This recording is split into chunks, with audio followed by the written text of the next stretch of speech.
Zëri Pumo, qa thuet, qëfar vlon në mediat ruse për kundër Ukrajinës, kundër këtyre, bile dëgjova disa deklarata që vini nga Kremlini, duket se dhe ishën të Putinit, që me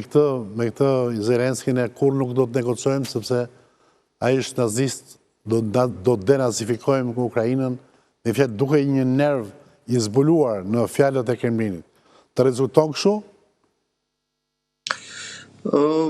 Nuk më rezultoni nervozuar shumë, dhe kjo është më e rrezikshme kur është gjatëtohet ashtu si shtamet e drejtë bashkëfolësja, Rusia hakmarrjen e servir për herë të ftohtë. Dhe pritet ndoshta edhe sot mund të ketë një përshkallëzim edhe bombardime të pikave nevralgjike të Ukrajinës, që mund të jenë jo vetëm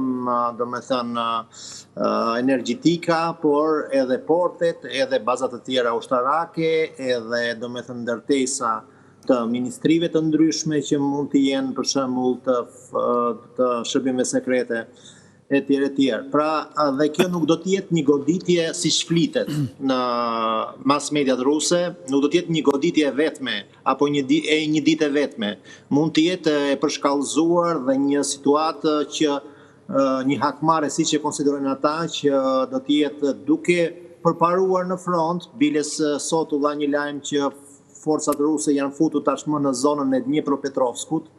që tashmë është jashtë në zonës së Donetskut, pra avancimi i tyre vazhdon. Gjithashtu në zonën e Sumit, ku po vazhdojnë gjithashtu avancimit e ushtrisë ruse, dhe flitet që do të bëhet një kombinim i goditjeve me raketa dhe dron, gjithashtu përparimet në front, por edhe goditjet e tjera ne vetëm mund t'i imagjinojmë.